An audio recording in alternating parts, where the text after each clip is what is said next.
Hello guys, welcome to our video tutorials. Today we're going to show you a new tutorial that we have uploaded to Pantacor Hub. We go to our documentation. You can see we have a new tutorial over here called installing an application on a Pantacor device for GPIO management via Pantacor Hub. So this is a very simple tutorial that will guide you through the process of flashing and claiming the Pantacor enabled Raspberry Pi to our Pantacor Hub account. And then we're going to install a single container in it that has GPIO setting capabilities that can be controlled from Pantacor Hub via our user metadata interface. All of these elements combined will be demonstrating how you can interact with your device peripherals, in this case, some GPIO pins, from our Pantacor Hub user interface. In other words, this is the usual very simple GPIO toggling example that people do a lot with Raspberry Pis. But the beauty of it in this case is that we're doing the control of the GPIOs from a cloud delivered container to the Raspberry Pi, which is then also driven for the data that is going to be consuming through the same cloud interface. So what you will need for this one is a Raspberry Pi 3B+, of course, a power cable, internet-facing Ethernet cable, and your computer. We need some hardware as well to drive LEDs, but you can drive anything that can be put on a load for a GPIO pin, or you can use the GPIO pin to drive an external secondary load, of course. Drive some relays if you want, and open and close a gate, for example. So we're going to start by setting up the hardware. In order to do this, of course, we're going to wire this in a very simple inline resistor to LED circuit from the GPIOs, which in the Raspberry Pi already serves 3.3 volts. If you take a look over here real quick, we'll see how we have our live Raspberry Pi running on the lab. This one is powered off at the moment. And of course, on the documentation, you can see how it should look in the end. In this case, we're going to be using GPIO 9 and GPIO 10 for corresponding colors as per the cables. Let's close this one so it's not in the way. Now, of course, we must go through our prerequisites and get started tutorials. The prerequisites, just take a quick look at them, is basically make sure that you have all the right tooling in the environment on your either your Linux or Mac device, and Windows as well, I believe, to get going with our platform. And on your get started tutorials, we're going to quickly follow that, just for the ones that haven't followed us before, to do first time image setup, as well as first boot and claiming your device via the Pantacor Hub interface. For our Raspberry Pi, this is relatively straightforward. We have Raspberry Pi 3 image over here that you can download and flash in whatever way you see fit. We're going to be using DV on Linux. I've already downloaded and flashed that image over here, as you can see, to my SD card. So that SD card is already pre-prepared. However, I haven't put it on the Raspberry Pi just yet. Flashing the initial image, of course, is different mechanisms, but you can do it on Mac, you can do it on Linux. It's relatively straightforward, as you know. The second step, however, is the first boot process. For that, we're going to insert the SD card in the RPi 3 and boot it up. So let's go back to this guy. We'll do that process real quick.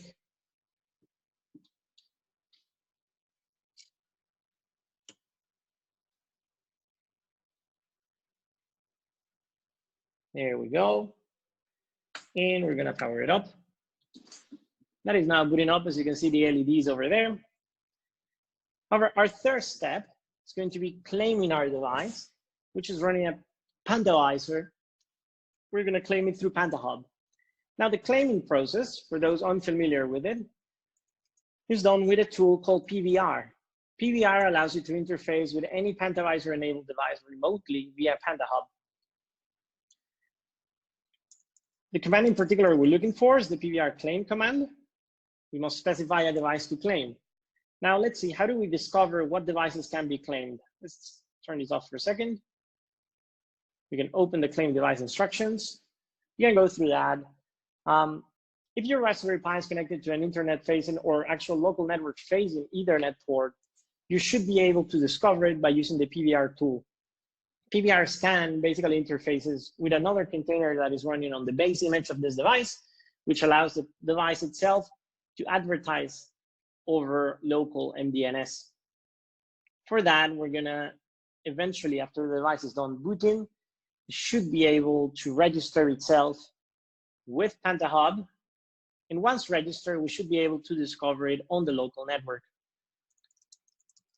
For that, we run the PVR device scan, as mentioned before. Oops, there's a lot of devices over here in the lab, of course, but one of them seems to be unclaimed. Clearly, that is the one we're using at the moment. So we're gonna go ahead and copy that one. Let's clear this. And actually, sorry, we're gonna paste the command that was given to us by the tool. Okay, that command went through correctly. So that basically means that the device should have been claimed by now to Pantacor Hub. So we're gonna go to our Pantacor Hub instance.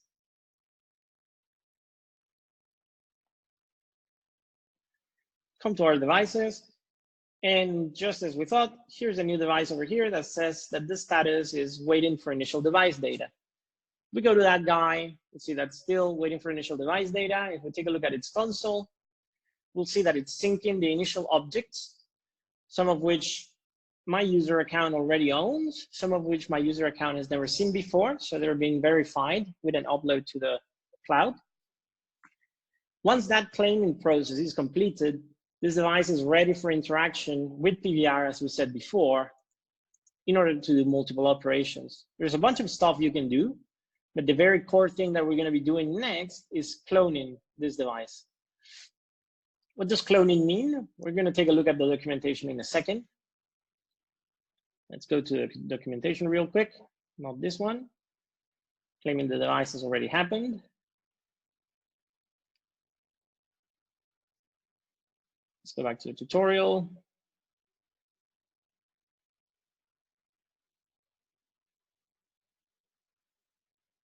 So we're going to go ahead and first of all, we're going to clone our device to our local computer. In order to clone your system, you need to go to Pantacor Hub and find the clone URL. All Pantacor managed systems automatically will sync their initial objects and configuration on their first contact to the Pantacor Hub instance they are configured to talk to. After that sync is done, you can use the PVR tool to clone your device and interact with whatever is running in there, such as adding or removing containers, as well as other files. So let's take a look at Pantacor Hub again and see if this is finished syncing. Okay, looks like it has finished. Now we're in status done. We take a look at the history. We can see that the factory state has been pushed up. We take a look at the apps that are running in there. We can see that there are 3 containers on this base image, nothing else. Remember that all Pantacor enabled devices don't have a main OS per se, but rather they're just running containers, some of which can be fully privileged and taking full control of the hardware. In our case, this device is running only the Pantacor single unit binary and also running 3 little containers. There's an Alpine hotspot one, which all that it does is give a hotspot functionality to this device. So I'm currently looking at it, of course, through the local network, but it is also advertising a Wi-Fi network that we could connect to. This container is coming from our registry on GitLab. There's a PVR container, which is the one that allowed me to discover it before by running the PVR scan command. And there's also a PVR SDK container that has a certain functionality, such as being able to automatically seed some SSH keys and some other features. Now, what we're going to start doing, if you remember what I mentioned before, is getting the clone URL for this device, which can be found over here, and see what the clone command is all about. If we, let's clear this again. We can start by, as I said, cloning this URL that we're given. We're going to call it demo into the demo directory. This will basically go to Pantacor Hub, download all the objects from this device that my account already doesn't already own, right? And it's going to expand this on disk. Now, expanding this on disk locally is just a representation of how the files themselves are laid out on the Raspberry Pi itself. Each one of the blue directories over here is a container. As I mentioned before, the ones we can see here on the left. And the BSP one, of course, is, as it stands, the BSP. There's a kernel in there, modules, firmware, and Pantacor itself, which is just the initRD in our case. If we go into the demo directory, just to have a very quick primer on how a Pantavizor-enabled device looks like, the very core you need to remember is that these are the files in there, but these files are represented by a big JSON document that outlines and lists all of the files that are present on the disk for that given revision of the firmware that has been pushed to it. We can run the pvr-json command, which will give you a large JSON. And we can also take a look over here on the Pantacor Hub web interface. You can see that there's a JSON tab. If you go to it, it's exactly the same thing. Perhaps on the right is easier to read with the bigger font. We can see, of course, how this actually defines a directory hierarchy. You can see that we have Alpine hotspot / lxc.container.conf, root.squashfs, Docker digest for that root squashfs. When this JSON is read, PVR basically goes line by line, realizes the object that maps to each file, and expands correspondingly on a directory structure. That's pretty much what a revision on Pantacor Hub is for a Pantavizor-enabled device. Pantavizor then takes this data in order to assemble the local revisions on the disk of the actual device and uses it in combination with instructions such as which firmware revision you should be booting to assemble the state and start the relevant containers. So if we go back to here, we can see that we have Alpine Hotspot, PV-Avahi, and PVR SDK. This device is currently talking to the cloud. It was last seen a few seconds ago. If we take a look at its console, we can see that some containers are actually, well, presenting other pieces of information in there. There's logging coming from different sources, the updater, there's logging coming from PV-Avahi, from PVR SDK, and Alpine Hotspot itself. If we go to the console of the hotspot, we can see some messages, for example, coming from host APV, DNS mask, and so on, when it's setting up the interfaces to advertise the hotspot. If we go to PV-Avahi, I'm not entirely sure if there will be some output. Actually, there is. We can see that Avahi daemon is running here and binding to some of the interfaces. This is the outgoing networking interface, and this is actually the hotspot interface. I was able to discover it through here on the outgoing network interface, as I'm also on the same local network. We can, of course, see all of the sources in a comprehensive view as well. So now that we have cloned the device, it's time to follow, again, the tutorial. Remember that what we said at first was that we were going to install a fourth application, a fourth container that is going to be doing control of the GPIO pins themselves. We have already CD'd into our checkout clone. We have it here, the demo folder. We can now use this command over here, pvr app-add, that will basically, from our registry on GitLab, from our Docker registry on GitLab, it will create a container called GPIO. It will basically take all of those Docker layers and reassemble them into a more embedded friendly format. So let's go ahead and run that.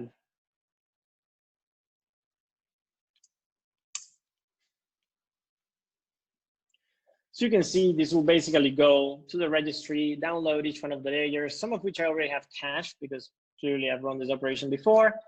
It will generate a squashfs file and a set of associated configuration files for the runtime and put them in there. So if we take a look at it now we have a GPIO container added. So not just only an Alpine Hotspot, PV-Avahi, and PVR SDK, but also the GPIO container. GPIO container looks similar to the other ones. It has a squashfs file for the root file system, some instructions for the for Pantavizor itself and how to run it, as well as an LXC configuration file. Take a quick look at, for example, the run JSON itself. Define some things such as the storage types that will be used. In this case, this is no backend storage. It's just a tempfs backend storage for the overlay itself that will be applied to the container, but nothing that persists over reboots.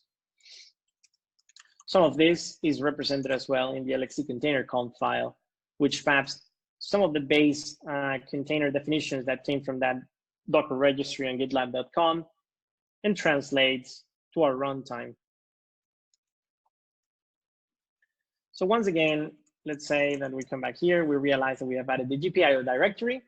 We continue following the steps. We're going to be doing PVR add. This will add the new files to the staging directory. You can take a look at PDF status that say that we're adding the new files from the GPIO directory. We're going to commit these guys. And after committing, we are going to post these guys to the device itself with a message, maybe something like add GPIO container for tutorial video. Thanks.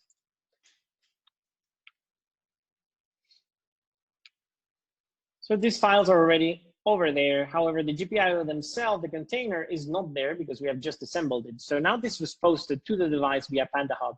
If we go back to Pantacor Hub, we can see that there's a new state that has been posted. Take a look at the history. We see that is the one that we have just added. Oh, it has been already seen by the device, which has begun processing the update process itself. You can see that it's reporting an update size, it's downloading some of these objects, it's verifying them, it's installing them in the right places, it's linking, the objects have been downloaded and verified, and now that everything is done, the device is rebooting. Well, we're not going to be able to see much of that over here, but this thing keeps blinking, so something is definitely alive. Well, there's more green activity. That means I think the disk itself is in red. So eventually, after the reboot finishes, the device will show back up on Pantacor Hub and let us know that it is done. So now we're on revision number 1, of course, waiting for it to come back and tell the mothership that everything is okay. We go to the applications, we can see that the GPIO container has been added. This is a Docker registry version that we were able to lift it from, and this is the URL. Right? This is just a normal Docker container. Of course, you can also get it locally on your laptop with the normal tooling. If we take a look at my list of devices, we can see that I have a bunch of other things over here that have been alive at any point in time. We will wait for this one to tell us that it's last seen just a few seconds ago. Basically, that is once it's finished booting. And eventually, once the network interfaces come up, all the containers are up, everybody reports that they're safe and healthy. You should be able to talk to Pantacor Hub again and report that the state is done. So we're seeing that it's done over here now. A few seconds ago, it was saying, okay, now it's already reported that the update has finished. So if we go back to the device, take a look at the console. Well, everything is starting again. As we said, all the things. In fact, the GPIOs also have a console. Well, this one is actually waiting in a loop for the metadata to become available for this container. So let's go back over here to take a look at the general logs. Okay, so if we go back to the tutorial, we'll see that this, what did we just do? Basically follow the steps that are outlined here. And this is automatically sending this new application to the Raspberry Pi, or remotely, of course. It has consumed it, it has installed it, it has validated that everything is correct, it rebooted and started all the containers, all of which came up nicely and in a working manner. So just as a quick note, you can take a look at the source code, well, or rather the source or the Docker files and associated scripts for this container. It's a very straightforward container. There's a Docker file here for ARM32v6. It's just a bash container that adds a script and executes it. That's all. Right? This then is built by our infrastructure and results in something on our GitLab registry. Of course, this shell script you can take a look at, you can modify, you can make your own changes. It's very straightforward. All it will do is create the GPIO endpoints and add the right values while reading them from the user metadata interface. Let's go back over here and see what's going on. So now that the GPIO container is running, we can control that container via the device metadata panel in Pantacor Hub. The device metadata panel, let's take a quick look at this one over here, see what it says. Shows us that it has the ability to set key value pairs that are pushed from Pantacor Hub to the device. Sorry, this is the device meta. We're actually talking about the user meta. You can send things from Pantacor Hub to the device in a live manner. Within a couple of seconds, the device will pick those up and make them available to any of the running containers. In our case, we're going to make the data available to the GPIO container and toggle it a few times. It can be a useful mechanism for one-way communication with the device, or even bi-directional, because the device can also push its own device metadata, as you can see it over here. You can create your own protocols around it. But just by seeding stuff via the user metadata, it allows you to do things such as storing your SSH keys automatically following other devices so that it can track the same state at other ones, inspect the device's network addresses. So let's go back to Pantacor Hub and see it live. So on the metadata tab, well, there's a few things that we can see over here. The device metadata, we can see, for example, the reported IP addresses for all of the interfaces that are up. In this case, this is the local IP address. Oops, what happened here? Sorry about that. Let's go back to Pantacor Hub.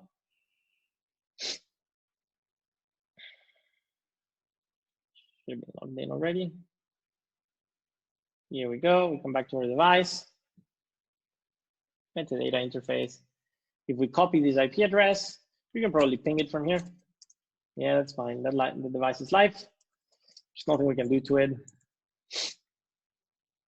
So as we said, we come to the metadata interface, and down here, let's take a look again at the tutorial, which again, we lost it over here, somewhere over here. Install the GPIO app. Okay, we're gonna test it. It tells us that the key value pair is basically, the key is GPIO / the GPIO number, and the value is either a 0 or a 1. So if we read before, we said the GPIO 9 is the red LED and GPIO 10 is the yellow LED. So we're gonna start by setting the yellow LED, GPIO 10. So we're gonna go to our Pantacor Hub metadata interface, we're gonna write GPIO 10, and we're gonna set it to 1. So let's open this video over here just to make sure. Well, I kind of remember that was red or yellow, but let's give it a shot and see what happens.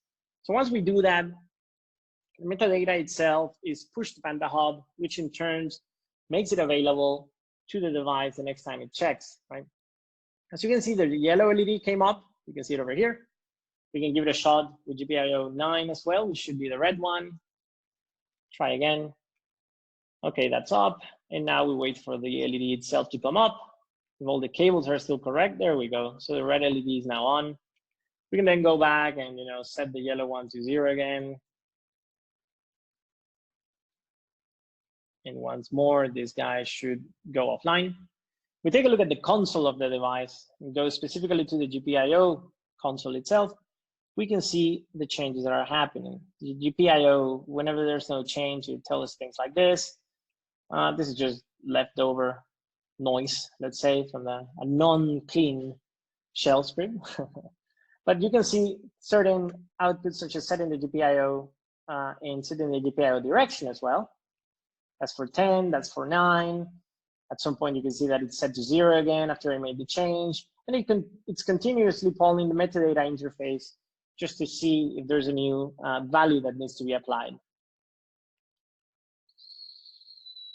We're gonna go and turn this guy off again because the red one doesn't have a lot of actual light, feels like. For some reason, it might be a little bit of an old LED. And we'll turn the yellow one on again and we'll leave it at that. There we go, yellow LED, perfect. So, of course, this is just a very simple example of what you can do by installing a container to drive some of your interfaces. You can go a lot further, of course. You can go to GitLab and just get that code over there, get that shell script, make your own modifications, and rebuild that container if needed, right? This is very straightforward, right? In fact, we can try to do it locally. I'm not gonna make any changes, but let's see, where is it? The source code is over here. I'm not gonna make any changes right now, but I will definitely clone it. Let's go down one level for ArcGPIO. GPIO. So I'm gonna clone that guy. We can see that the project is there. If we follow instructions, let's say that I wanna do, actually, let's take a live look at this. The console is telling us what? It has some errors in there, right? Like this write error, invalid argument, line 25.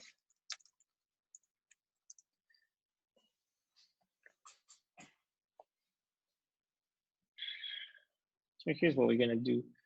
In this case, setting the GPIO, it doesn't really like maybe the 0 itself or something. But here's what we're gonna do. We're gonna change one of these login lines to do something like, hello guys. So we can take a look at it. We should be able to see that. So going back to the tutorial, you're gonna build this container just as you normally build a Docker container. So we're gonna Docker build it with something like demos GPIO as tag with this Docker file itself. That's it, that's done. We're gonna go back to our demo device. As we said, remember we had it cloned over here with GPIO. In our case, we're tracking the remote from GitLab for this GPIO container. So we're actually going to get rid of that guy. He's gone. And we're going to add, again, a new container. Once again, called GPIOs, but this time from the local tag, which will resolve locally with my local Docker list of images. Okay, so that's there now. So I'm going to add it again. If we do status, however, we're going to see that the only files that changed are, of course, the Docker digest because of the new image, the source JSON because it's coming from a different location, it's coming locally, and the squashfs is there, right? So we're going to commit that guy. Once again, we're going to post it to the device and say, new GPIO container with hello, guys. Oops, we're logged out now after a while, so we're going to log in again. That's fine. The new squashfs will push itself up as well as the Docker digest file. That's done. So this device now has a new state waiting for it. Take a look at the, not that, but actually all of the sources themselves. Should be able to see that there's a new revision available. It will start downloading the right objects, just everything we saw before, the new configuration, the new source. It will link those files, and it will eventually reboot. So just in the interest of time, hopefully this will happen quickly, but we can begin discussing what should happen, right? You remember we just changed the shell script itself to give us a little bit of a different message on the output. The LEDs, if we take a look at the device, it should be rebooting. This is a soft reboot. Here we go, it has already rebooted, it has started again, the GPIOs are off. Eventually, it will come back up. One of the things it will do, however, is that the values are already set over here. I think the yellow is set to 1. The yellow should go on, and the red should stay down. So once it's done booting, we should eventually see the yellow come back up, maybe around the time that it will also report back to the cloud that the state of the update is done. In the way that, here we go. So now this has come up. So it will probably take a little longer for it to report the state here. But I believe this is because the metadata itself is cached, so that it's not really a pure online interface all the time. So if you actually lose connectivity, or you have a local representation of what the last metadata was. So what this means is that the container actually already started, right? However, it won't report the update status until all of those containers are up, right? So just as we did before, let's go to our device list where we can see, oh, we can see that it's already seen a few seconds ago. Oh, there we go. The status has changed to done. So we go into the device itself. As we saw, the metadata is as we expected. The yellow LED is on. If we go into the console, we can go again to the GPIO console, and we can see, I think that was, oh, here it is. Hello, guys. Wave back to the shell script. And that's it. This is a way how you can locally develop your own containers, push remotely to Pantacor-enabled devices without having to care so much about a base OS or anything like that, or integration with it, because we're giving fully privileged containers to the developers. The new version is here, of course. As you can see, it's coming from my local repository, demos GPIO, whereas before it was coming from registry GitLab, for example, like this guy. And that's pretty much it. So the rest is up to you. You can wire those GPIOs to several control interfaces and just do whatever you want. The possibilities are endless. Go back over here. You can see that everything is done. You can iterate the above, of course. Now that I didn't change the, now that I have actually changed the source for this container, if I iterate, it's just another Docker build. And after that Docker build is done, let's say that I do again the GPIO SH thing, and I say, hello, guys. We'll do one, hello, guys. Go back to demo over here. In this case, it's just an app update because it's already tracking the remote for that particular one. As you can see, the application has been updated. So all I need to do is commit it and once again post it. We're not going to post again because the video is already quite long, but you get the idea. So go ahead, go further, try to get your own projects going, and welcome to a new way of driving devices. Thank you, guys.